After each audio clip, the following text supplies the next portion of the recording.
want to ask questions, you can just write them down with you. I'll take 5 more minutes and then you can ask your questions. So they should be ready, like with their questions. Yes, ma'am. I'd Yeah. already informed the students about this. Yeah.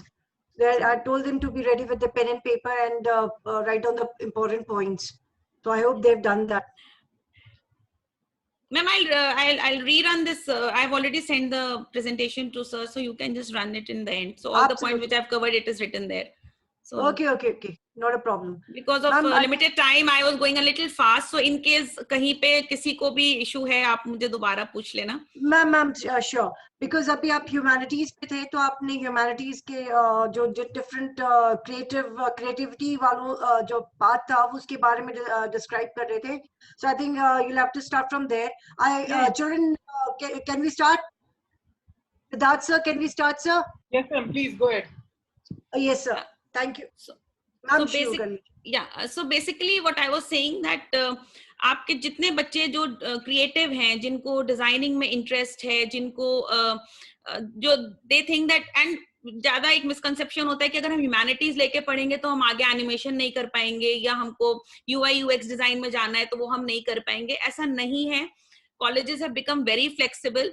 Until or unless core sciences की किसी subject में जरूरत है तभी वहां पे वो demand होती है. अदरवाइज बहुत सारे कोर्सेज जो हैं आर्ट्स एंड कॉमर्स स्ट्रीम के बच्चों के लिए ओपन हो गए हैं. एंड डिजाइनिंग के लिए तो मैक्सिमम आपको maths will help you if you are going for UI UX and web designing with computer science. उसमें एक थोड़ी सी रिक्वायरमेंट आती है. लेकिन अगर आपके पास नहीं है, मान लीजिए आपने मैथ्स नहीं लिया, कंप्यूटर साइंस नहीं लिया, आपने कोर ह्यूमैनिटीज के साथ किया और आपको 12th के बाद लगता है कि नहीं मैं अच्छा वेब डिजाइनर बन सकता हूँ या मैं यूआई यूएक्स में जा सकता हूँ, तो आप जा सकते हैं. आपको कोई प्रॉब्लम नहीं होगी. कॉलेजेस आपको एडमिशन देते हैं. हाँ, आपको हो सकता है उनका एक छोटा सा एप्टीट्यूड टेस्ट आपको करना पड़े, या आप अपने लेवल पे एडिशनल कंप्यूटर साइंस का या वेब डिजाइन का एक छोटा सा कोर्स पहले से कर लीजिए. ऑनलाइन बहुत सारे कोर्सेज आजकल अवेलेबल हैं जो आप अपनी छुट्टियों में कर सकते हो. सो ऐसा नहीं है कि मैथ्स नहीं पढ़ी तो ये नहीं मिलेगा. हाँ, इंजीनियरिंग यस, बीटेक के लिए आपको मैथ्स चाहिए ही चाहिए. That is the requirement of that. PCM के बिना आप नहीं जा सकते हैं. अगर आपको आर्किटेक्चर करना है, now architecture is one field जो आप साइंस के साथ भी कर सकते हैं और ह्यूमैनिटीज के साथ भी कर सकते हैं. I will tell you, only thing is humanities में अगर आपको आर्किटेक्चर बाद में करना है, आपको ह्यूमैनिटीज में मैथ्स लेना कंपलसरी है या कॉमर्स में मैथ्स लेना कंपलसरी है. एक एग्जाम होता है NATA, which is national level architecture entrance exam. जो बच्चे आर्ट्स एंड कॉमर्स के होते हैं, उनके पास मैथ्स होती है, वो इस एग्जाम के लिए एलिजिबल हैं और वो आर्किटेक्चर कर सकते हैं. दूसरा आर्किटेक्चर का रूट होता है आईआईटीज के थ्रू, जो आपको पीसीएम के साथ ही मिल सकता है. अगर आप पीसीएम लेके जाएंगे तो आपको आईआईटी के रूट से आप आर्किटेक्चर कर सकते हो. So there are two options available for a course like architecture. Designing, as I told you, most of the designing courses are open for commerce and humanities and science. Any stream you study, designing में आप enter कर सकते हैं. उसमें creative aptitude चाहिए, academic intelligence की ज्यादा जरूरत नहीं होती है या उसको criteria नहीं लिया जाता है. वहाँ creative aptitude को ज्यादा importance दी जाती है. सिमिलरली जैसे मैंने आपको बताया था बायोलॉजी वाला, अगर आप biotechnology, forensic science, criminology science, this environmental science, zoology, veterinary sciences, अगर आप इन फील्ड में जाना चाहते हो तो आपको फिजिक्स, केमिस्ट्री, बायोलॉजी पढ़नी है. आप मैथ्स नहीं लेनी है. एक बच्चों का बहुत क्वेश्चन होता है कि हमको मैथ्स बायो साथ में पढ़ना है. Not required. आप अननेसेसरी अपने आप को बर्डन करेंगे. It is not recommended because मैंने बोला सिलेबस बढ़ जाता है. आप डबल अपने लिए आप एड ऑन कर रहे हो. एंड अगर आप बड़े क्लियर हो कि मेडिकल पढ़ना है तो मैथ्स छोड़ दीजिए, आपको जरूरत नहीं है. अगर आप क्लियर हो आपको बीटेक करना है तो आप बायो छोड़ दीजिए, आपको बायो की जरूरत नहीं है. Don't go for a PCB M combination. It is not recommended. It is not recommended because it will add pressure to you. आपके रिजल्ट को इफेक्ट करेगा ये लेटर ऑन, क्योंकि दोनों सब्जेक्ट्स में आपको बहुत मेहनत करनी पड़ती है और बाकी सब्जेक्ट इफेक्ट होते हैं. फिजिक्स इफेक्ट हो जाएगी, केमिस्ट्री इफेक्ट हो जाएगी, इंग्लिश हो सकता है आपके इंग्लिश में नंबर कम हो जाए. So PCMB is not a recommended option. हाँ, कंप्यूटर साइंस के लिए मैं जरूर बोलूंगी कि अगर आपके पास, सबके पास ऑप्शन है, आप लोग पढ़ सकते हैं, तो कंप्यूटर साइंस को जरूर पढ़िए, क्योंकि ये एक ऐसा सब्जेक्ट है जो आपको बाद में नहीं तो दोबारा से पढ़ना पड़ेगा। तो दैट इज वेरी इंपॉर्टेंट। जिन बच्चों को स्पोर्ट्स मैनेजमेंट में आगे अपना करियर बनाना है, जिनको स्पोर्ट्स में बहुत इंटरेस्ट है, एंड स्पोर्ट्स एक ऐसी फील्ड है जो अब सिर्फ स्पोर्ट्स में कोच बनने से सिर्फ नहीं होता है, या आप सिर्फ एज अ प्लेयर नहीं जाते हैं। sports management, because these badminton leagues, soccer league and all these kabaddi league, आपने ये सब सुना होगा कि these are there in your country। तो इसको मैनेज करने के लिए स्पोर्ट मैनेजमेंट एक नया करियर ऑप्शन निकल के आया है। इसमें जिन बच्चों को स्पोर्ट्स में इंटरेस्ट है, या जो खुद प्लेयर रह चुके हैं, या नेशनल लेवल, स्टेट लेवल पे जाते हैं, उन बच्चों को फिजिकल एजुकेशन लेनी चाहिए as their fifth subject, and later on they can do their BBA and MBA in sports management also। ये एक नई फील्ड है, अपकमिंग फील्ड है, बहुत डिमांड में रहती है, और जो बच्चे एक्टिव रहते हैं, स्पोर्ट्स में हैं, एकेडमिकली उतने इंक्लाइन नहीं हैं, उनको लगता है हम एवरेज स्टूडेंट हैं, तो उन बच्चों के लिए भी ऐसा नहीं है कि रोड्स आगे बंद हो जाती हैं। हर करियर अवेलेबल है हर कैलिबर के बच्चे के लिए। अगर आपको लगता है कि आप एवरेज स्टूडेंट हो, लेकिन आपकी कोई एक स्किल बहुत स्ट्रेंथ एरिया की है, तो आप उस स्किल से जुड़ा हुआ करियर फाइंड आउट करिए। जो मिस्टेक सबसे ज्यादा बच्चे करते हैं अपने करियर सब्जेक्ट सिलेक्शन में, वो पहला होता है कि मेरे फ्रेंड साइंस ले रहे हैं, वो पता नहीं क्या बोलेंगे, मैं भी उनके साथ साइंस ही ले लेता हूँ। सॉरी, आपका करियर अलग है, आपके फ्रेंड का करियर अलग है। Friendship is a different thing and career is a different thing. Don't bring it together. आपकी अपनी लाइफ है, आप एक अलग इंडिविजुअल हैं, आपके अलग की स्ट्रेंथ एरियाज हैं, आपका एकेडमिक लेवल अलग है, आपका इंटेलिजेंस लेवल अलग है, आपका इमोशनल लेवल अलग है, आपके फ्रेंड का अलग है। तो फ्रेंडशिप को पढ़ाई और करियर में मत जोड़िए। Just because you will get to spend 2 more years in the classroom, वो क्राइटेरिया नहीं होना चाहिए सब्जेक्ट सिलेक्ट करने का। सेकेंड मिस्टेक आप जो करते हैं, पेरेंट्स एंड पीयर्स का प्रेशर। मैं पेरेंट्स से भी रिक्वेस्ट करूंगी, सिर्फ आसपास के लोगों को देख के आप डिसीजंस अपने बच्चों के लिए मत लीजिए। अपने बच्चों को समझिए, अपने बच्चों की क्वालिटीज को समझिए, उनको कॉन्फिडेंस दीजिए कि वो जो भी पढ़ेंगे वो उसमें अच्छा करें। सक्सेस सिर्फ पीसीएम पढ़ने से या सिर्फ ह्यूमैनिटीज पढ़ने से नहीं आती है। सक्सेस का क्राइटेरिया बहुत अलग है। लाइफ बहुत लंबी है, उनके लिए बहुत जरूरी है कि वो जो आज चूज करते हैं वो उसको अगले 30 इयर्स तक कंटिन्यू कर पाए। अगर आप वो चीज, अगर वो 30 इयर्स तक नहीं कर पाएंगे, या 35 इयर्स का जो उनका करियर स्पैन है, अगर वो उसमें नहीं कर पाएंगे, तो आपका प्रेशराइज करने से कोई फायदा नहीं होने वाला है। वो बच्चे आगे जाके फिर से कंफ्यूज होते हैं, उनको डिफरेंट साइकोलॉजिकल इश्यूज हो जाते हैं। So please don't pressurise your children in taking science and go for engineering only. There are other options also. ये मेरी रिक्वेस्ट है सारे पेरेंट्स से। तीसरा जो एक बच्चे जो मिस्टेक करते हैं वो ये है कि करियर अवेयरनेस नहीं है, आपको करियर के बारे में नॉलेज कम है। So please make use of internet for good reason. everything is available on there are certain sites of career information, like जैसे कॉलेज दुनिया है, एड्यू माइलस्टोन्स है, यूनिवैराइटी है। ये सारे ऐसे पोर्टल्स हैं जिनके ऊपर करियर के सारी चीजों के बारे में इंफॉर्मेशन अवेलेबल है और डिटेल इंफॉर्मेशन है। spend some time on internet to find out more about the career choices and the upcoming career trends। थोड़ा सा अपना सोचने का दायरा बढ़ाइए, उससे क्या होगा, आपको नॉलेज बढ़ेगी, आपके पास अवेयरनेस आएगी, और फिर अपने पेरेंट्स और अपने टीचर्स के साथ बैठ के उसको डिस्कस करिए और फिर एक फाइनल डिसीजन के ऊपर पहुंचिए। ये बहुत जरूरी है। नाउ लास्ट थिंग इज कि आपके अपकमिंग करियर्स क्या हो सकते हैं, जो नया ट्रेंड है वो आपको क्या सजेस्ट करता है। जो नए ट्रेंड्स हैं वो आपको बताते हैं कि data science is something which is new, data analytics it is a new thing, business intelligence, artificial intelligence and business analytics. Now I left commerce. Now commerce is basically the study of business world, business, how it is run and how we generate revenue and how it is controlled.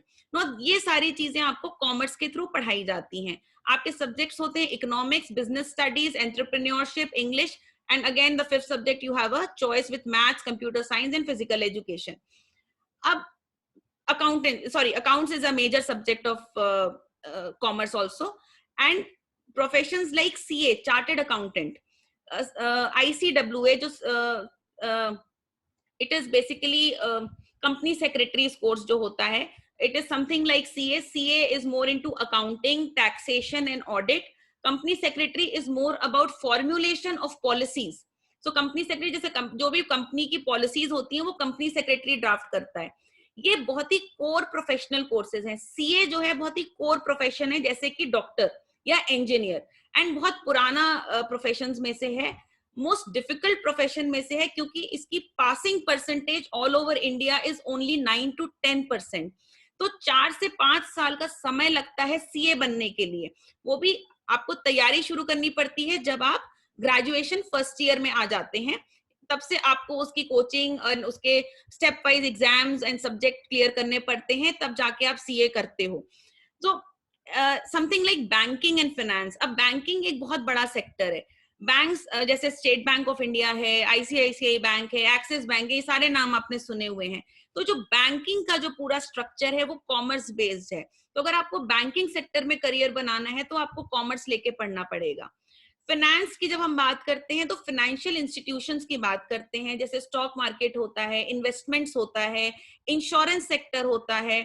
आपने देखा होगा आपके papa mummy insurance खरीदते हैं, medical insurance होता है, car का insurance होता है, हेल्थ इंश्योरेंस होता है. So basically all these careers will come under the commerce category. Now commerce में अगर आपकी अकाउंट्स अच्छी है, आपको कॉन्सेप्ट्स अकाउंट्स के अच्छे लगते हैं, क्लियर हैं, आपकी मैथ्स अच्छी है, देन आपको आगे चल के बीकॉम करने का रिकमेंड किया जाता है, सो दैट आप सीए के लिए एलिजिबल हो जाते हैं और सीए एक अच्छा ऑप्शन हो जाता है. सेकेंडली, अगर आप उतना ज्यादा कोर अकाउंट्स में नहीं जाना चाहते हैं तो हम बैंकिंग में बहुत सारे ऑप्शंस हैं. हम बीबीए कर सकते हैं फाइनेंस में, लेटर ऑन हम एमबीए कर सकते हैं फाइनेंस में.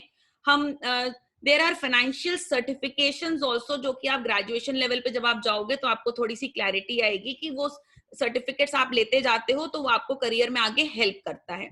सो कॉमर्स में भी बेसिकली रेकमेंड मैं ये करूंगी कि अगर आपकी अकाउंट्स अच्छी है और अगर आपकी मैथ्स एवरेज भी है, अगर आप 70 to 75% भी स्कोर करते हो तो आप कॉमर्स विद मैथ्स ऑप्ट करो.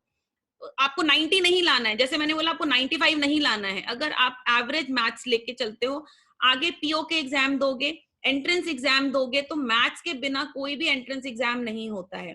जो भी लॉजिकल रीजनिंग के क्वेश्चंस आते हैं एंट्रेंस एग्जाम में, या बेसिक मैथ्स के क्वेश्चंस आते हैं, उसमें 10th 11th 12th की मैथमेटिक्स आनी चाहिए. अब मैंने आपसे बोला कि एक नए अपकमिंग करियर्स हैं, उसमें data science, artificial intelligence, business intelligence, business analytics, ये आप पढ़ोगे इनके बारे में तो आपको एक रफ आइडिया लगेगा. तो डेटा की जब हम बात करते हैं, data is basically information, and all the industries today globally we are into collecting too much of data. मतलब जैसे आपका आधार कार्ड है, Aadhaar card is what, it is your data with the government. तो बेसिकली गवर्नमेंट के पास अपने country का एक पॉपुलेशन का डेटा है, उसको वो एनालाइज करते हैं आगे की पॉलिसीज बनाने के लिए. सो एवरी कंपनी, चाहे वो प्रोडक्ट लॉन्च कर रही हो, चाहे नई कंपनी लॉन्च कर रही हो, चाहे कोई नई पॉलिसी लॉन्च हो रही हो, कोई नया सर्विस लॉन्च हो रहा हो, आगे जाके बिना डेटा के कोई भी कंपनी इन्वेस्ट नहीं करती है, रिस्क नहीं लेती है. सो डेटा एनालाइज करने के लिए एक्सपर्ट्स चाहिए होते हैं. अब ये डेटा एनालाइज करने के लिए एक्सपर्ट्स कहाँ से आएंगे? ये हम और आप हैं जो एक्सपर्ट बनते हैं. इसके लिए आपको सब्जेक्ट रिक्वायरमेंट क्या चाहिए? आपकी मैथमेटिक्स अच्छी होनी चाहिए और आपकी स्टैटिस्टिक्स अच्छी होनी चाहिए, एंड इकोनॉमिक्स आनी चाहिए. तो अगर आप कॉमर्स के स्टूडेंट हैं या आप पीसीएम के स्टूडेंट हैं, तो आप आगे जाके भी जब ग्रेजुएशन करते हैं तो मैथ्स, इकोनॉमिक्स एंड स्टैटिस्टिक्स का combination with computer science will take you towards data science, data analyst and data scientist. तो ये एक नई फील्ड है, बहुत अपकमिंग है, but you need to be very good with statistics and mathematics. Artificial intelligence is a core computer science career. इसमें आपको BTech computer science करना पड़ेगा, आगे जाके एआई में आप स्पेशलाइज करोगे, आप एआई के बारे में ज्यादा पढ़ सकते हो.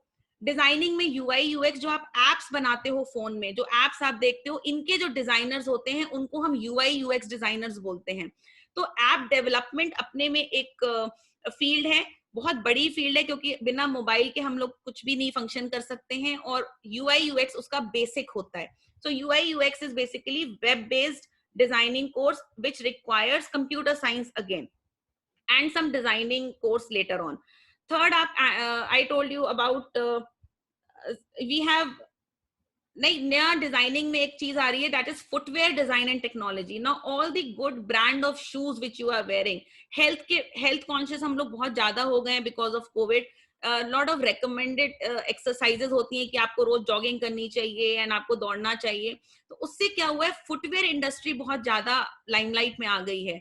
ब्रांड्स लाइक आप जब शूज खरीदते हो तो आप सिर्फ रीबॉक पहनना चाहते हो या प्यूमा लेना चाहते हो या एडिडास में इन्वेस्ट करते हो. क्यों? Because these shoes companies are basically, इनके जो डिजाइन है वो रिसर्च बेस्ड होते हैं कि आपकी हेल्थ को ये कैसे इंप्रूव कर सकते हैं. तो फुटवेयर डिजाइन एंड टेक्नोलॉजी एक नई अपकमिंग फील्ड है, एंड जिन बच्चों को इसमें इंटरेस्ट है, गवर्नमेंट का अपना इंस्टीट्यूट है नोएडा में जो फुटवेयर डिजाइन के ऊपर आपको कोर्सेज कराता है. उसका एक एंट्रेंस एग्जाम होता है. So similarly we have something called new startups. अब स्टार्टअप वर्ड आपने सुना होगा कि स्टार्टअप्स क्या होते हैं. आजकल बहुत सारे नए बच्चे, इंजीनियरिंग के जो बच्चे हैं या कॉलेज के जो बच्चे हैं, वो स्टार्टअप्स खोल रहे हैं. Startup is nothing but bunch of students coming together with an innovative idea to solve some problem. अब मान लीजिए पानी की कोई शॉर्टेज, सपोज हमने आइडेंटिफाई की कि भाई एक गांव है उसमें पानी की बहुत शॉर्टेज है, तो हम क्या कर सकते हैं कि उन गांव के लोगों को हम ऐसा कुछ करके दें कि उनकी पानी की शॉर्टेज हम कम कर दें. तो सपोज आपके जो ग्रुप ऑफ स्टूडेंट्स हैं, आप सबका एक ही बेंट ऑफ माइंड है, आपने एक कुछ सिस्टम डिजाइन किया, मशीन डिजाइन की कि वो पानी को सेव कर सकते हैं, उसको दोबारा यूज कर सकते हैं, एंड वो चैनल आप बना के दे सकते हो. तो ये जो आइडिया आपका आया, इसको आप कैसे प्रैक्टिकली कन्वर्ट करके उस गांव के लोगों तक पहुंचाओगे, ये एक बिजनेस मॉडल कहलाता है. यही बिजनेस मॉडल जो है एंटरप्रेन्योरशिप की तरफ लेके जाता है, जहां आदमी कहता है कि मैं अपना काम करूंगा, मुझे अपना बिजनेस करना है, मुझे खुद लोगों के लिए कुछ करना है. वहां से स्टार्टअप जर्नी शुरू होती है. अब जो हमारे जो प्राइम मिनिस्टर हैं, उनका जो मोटो है वो ये है कि India should be self reliant. Self reliant मतलब हम अपनी टेक्नोलॉजी बनाएं, हमें किसी और कंट्री से लेनी ना पड़े. तो अभी गवर्नमेंट ऐसे स्टार्टअप्स को बहुत ज्यादा एनकरेज कर रही है. जब आप कॉलेज में जाएंगे तो आपको बहुत सारी चीजें हेल्प करेंगी to start your own startup also. So it is basically taking you towards entrepreneurship where you can have something of your own. तो अगर आपकी बिजनेस स्किल्स अच्छी हैं, आपका वो एक्यूमेन है कि हाँ मैं लीड कर सकता हूँ, आप में लीडरशिप क्वालिटीज हैं, then yes, it could be a new career option for you. So these were some of the basic new upcoming fields. बाकी डिफेंस सेक्टर आपके लिए ओपन है, बच्चे एनडीए का एग्जाम देते हैं, सीडीएस का एग्जाम देते हैं, नेवल अगर आप नेवी ज्वाइन करना चाहते हो या मर्चेंट नेवी ज्वाइन करना चाहते हो, ये सब पुराने करियर ऑप्शंस हैं. इनके पूरे details it is available on the sites. इनकी एग्जाम डेट्स भी आपकी ऑलमोस्ट सब, जब आप क्लास 12th में सितंबर अक्टूबर से आपको ध्यान देना शुरू करना पड़ेगा जब फॉर्म्स निकलने शुरू होते हैं. तो बहुत सारे बच्चे गलती क्या करते हैं, 12th जब खत्म हो जाता है, एग्जाम हो जाते हैं, उसके बाद उनको होता है कि अब मैं कौन से कॉलेज में जाऊं, मुझे क्या करना है. So you have to be careful. जब आप क्लास 12th में का जो सितंबर या अक्टूबर का मंथ होगा, तब से आपको अवेयर होना है कि मुझे क्या करना है, किस कॉलेज में एडमिशन लेना है, कौन सा एंट्रेंस एग्जाम देना है, क्योंकि नोटिफिकेशंस आने शुरू हो जाते हैं. So be in touch with your teachers or counselor in your school who is going to help you. Right. So with this, I'll finish my whatever I wanted to tell you regarding the counseling. Now, if you have any questions, you can ask me one by one. Not a problem. Thank you so much. Yeah, students, as I had already informed you, you can raise your hand and put up your questions to ma'am.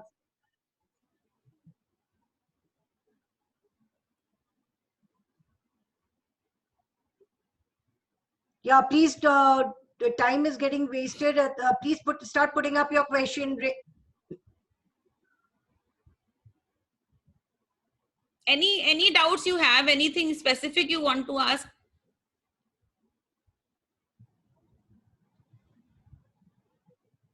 No questions, ma'am? Come on, students. No.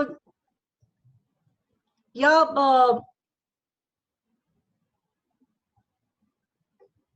Yeah, hello. Yeah.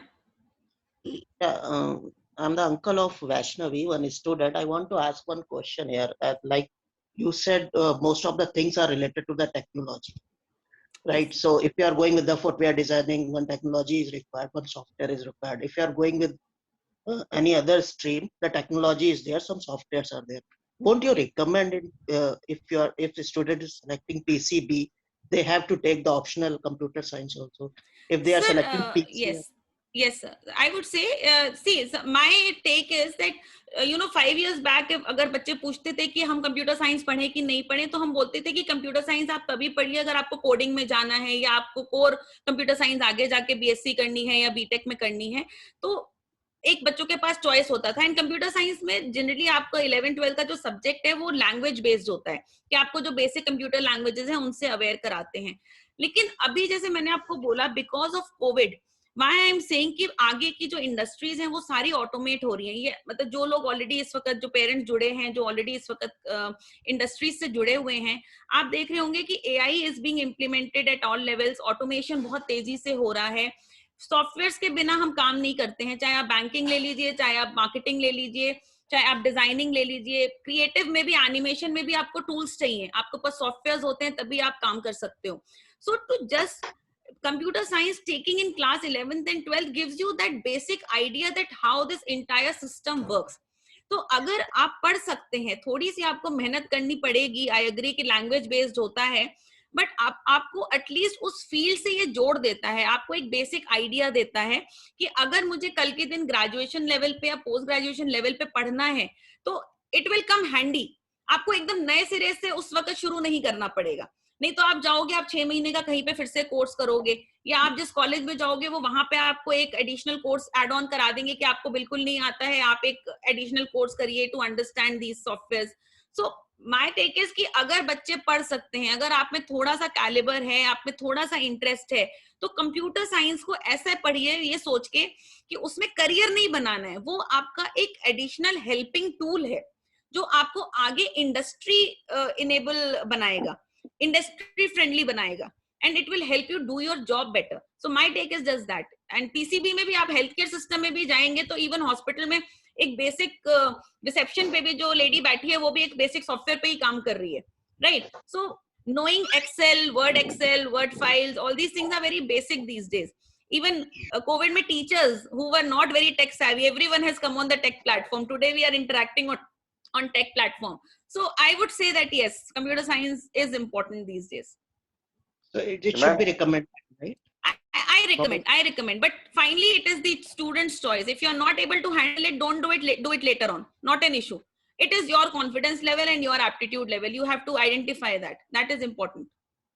Because Ma'am, I this is see Rahul Paul. stream is there, every student has to learn this, because later, not now, while study might be, it's not possible to take the subject, but later when they are coming to the job, they are working, that Yeah. time they need this computers and some softwares knowledge.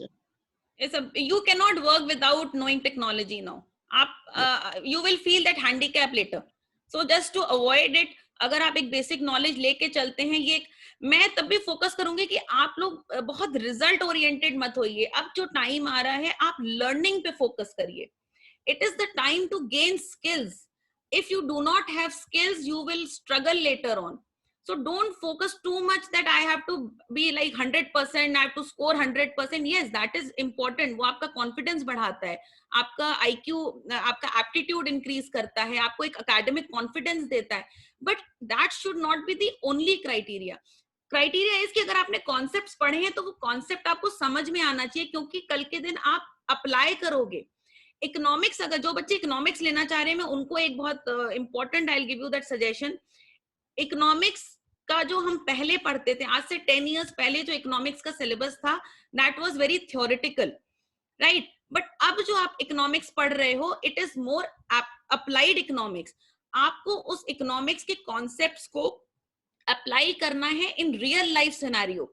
तो जो data science है, जो बच्चे data analyst बनते हैं, उनका economics और statistics इसीलिए उनका स्ट्रेंथ एरिया होना चाहिए, क्योंकि जो टूल्स आप यूज कर रहे हो, वो आप इकोनॉमिक्स जो आपने पढ़ी है वो आपको वहां अप्लाई करनी है रियल लाइफ सिचुएशन में। कि कोई प्रॉब्लम है, उसका सोल्यूशन निकालना है।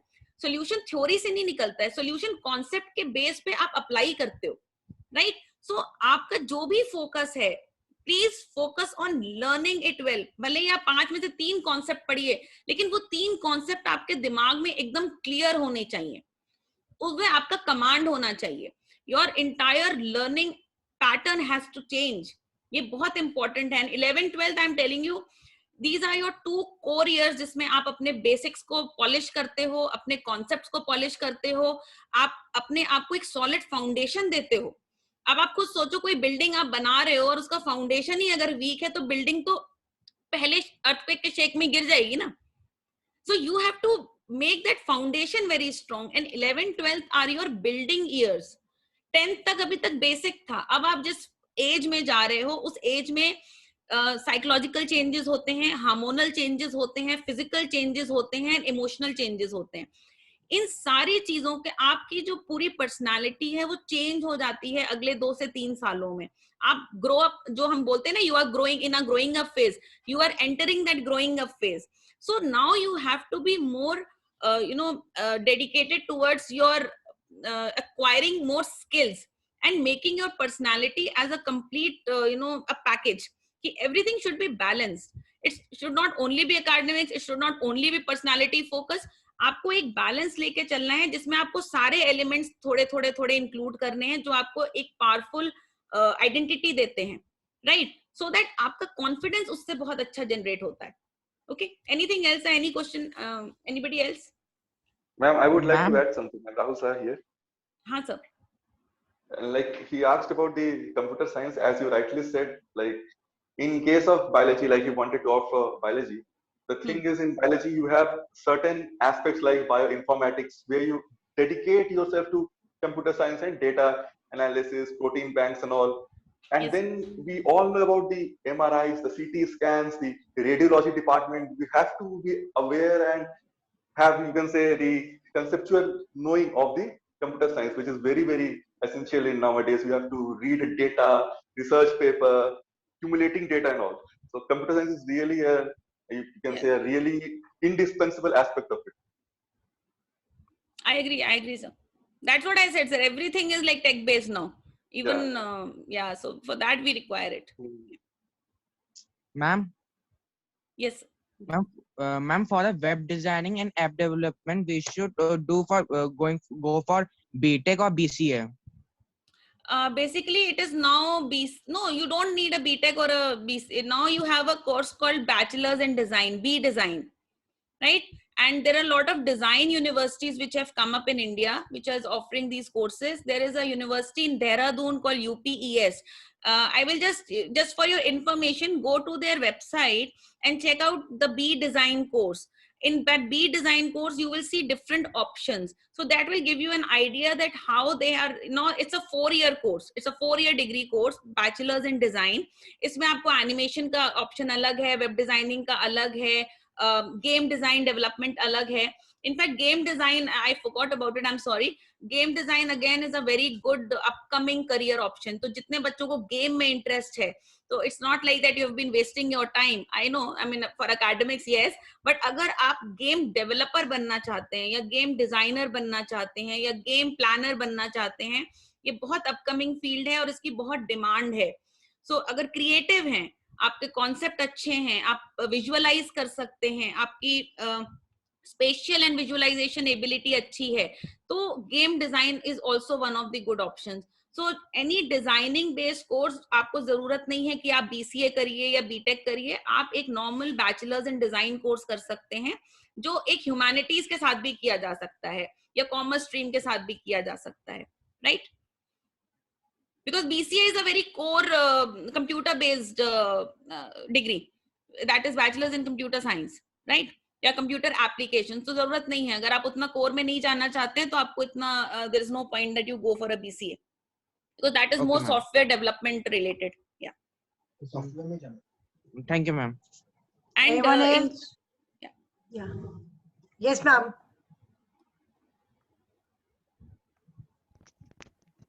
Speak up. Ma'am, I am Mudit Tulani. Ma'am, I have Yes, asked Mudit. Ma'am, I have taken commerce with computer science. What are the streams that I can take? as I said, you can go for you want to become a CA, then you can look for CA, CS. Banking is open. All the finance sector is entirely open. अगर आपको stocks और shares and investments में थोड़ा सा अगर आपको knowledge है या आप उनके बारे में पढ़ सकते हो, that entire thing is open. Then you can go for actuarial science is basically insurance sector, which I told you earlier. So actuarial science is also related to commerce. So basically जितना भी business and finance related है वो आप कर सकते हो.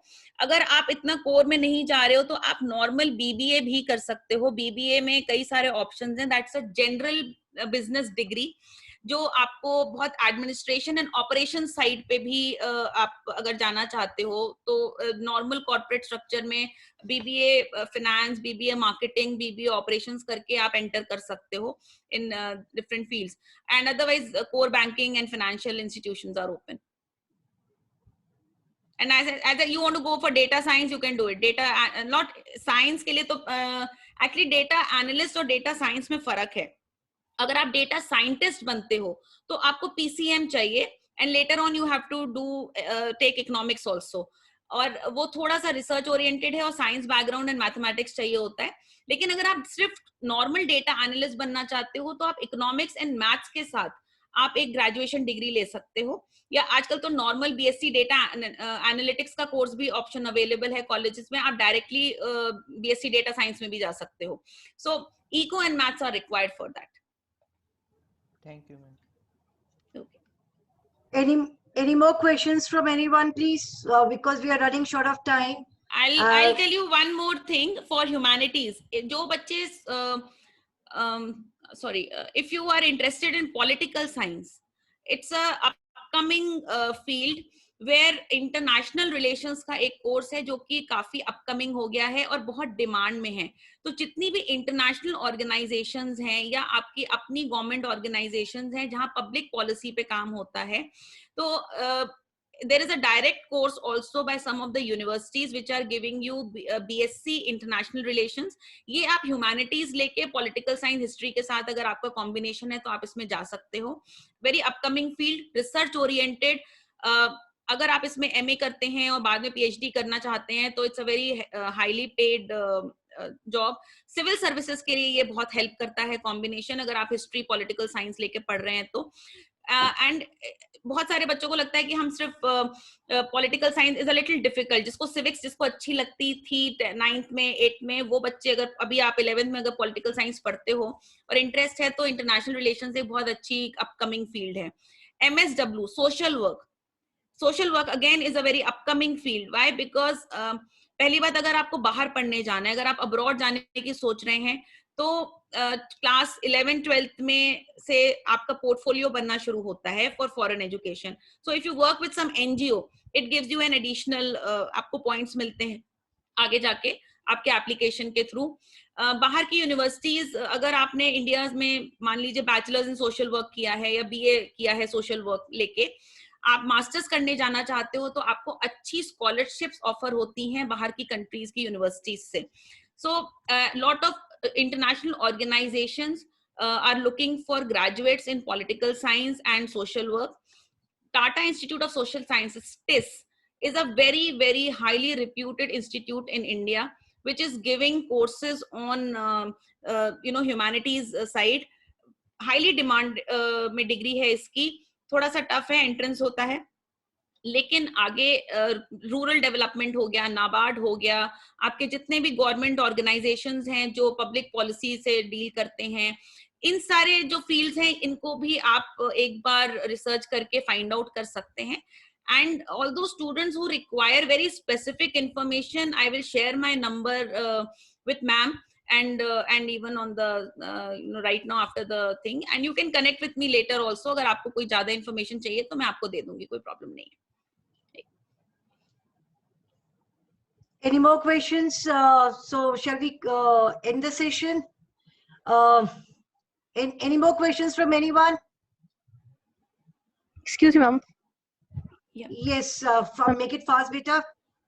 Ma'am, I wanted to know if I want to pursue my career in management, from when I should start working on it. I mean, how could I get into it? See, management is basically you have to first take commerce, right? So what are the subjects you're planning to take? Accounts, business, Yeah. economics, Yeah, and so English. basically, see, management is a very huge word, right? Anything which needs to be managed comes under management. So when we talk about management in terms of career, we basically talk about business management, right? Now, business management, as I told you, you need the commerce combination. You do it with maths, it will give you an additional advantage, because management, अगर core management में जाना है तो ज्यादातर आप MBA करोगे या masters करोगे, तो मास्टर्स के पॉइंट तक आपको जो भी एंट्रेंस एग्जाम्स देने होते हैं, जैसे कैट का एग्जाम होता है, एक्सेलराई होता है, जो बच्चे ग्रेजुएशन 3rd ईयर में देते हैं, तो वहां पे मैथ्स आपको हेल्प करती है, क्योंकि entrance are a little tough and very competitive. CAT is very very competitive. So management, it depends that in management what exactly you want to do. So the basic degree which you require after 11th 12th commerce करने के बाद आप BBA करिए. आपका जो career path होगा वो normal business, sorry, BBA is business administration, bachelor's degree in business administration, that is BBA. So you can do a simple BBA from colleges like Christ hai, Symbiosis hai, there are so many private colleges which are offering. And आप 12th में एक बार और decide करिए कि आपको specialisation BBA में करना है या आप 3rd ईयर BBA नॉर्मल करके आप MBA में स्पेशलाइज करोगे. So that is the another, after in 1.5 years again you need to take a call there at what exactly you want to do in graduation. Thank you so much, ma'am. It was indeed an amazing session, and I would thank you once again for today, enlightening us with your wonderful views. And ma'am, you gave us deep insights into the topic and revealed interesting facts to know about the strength and weakness, which is most important for all the students to understand. And I'm sure with this session, the doubts of the students have been clear, and it will be definitely helpful to them in making their right choice. Thank you so much, ma'am, once again. Thank you, Veena ma'am. And I would just like to share my number, if you permit, in case any student wants to connect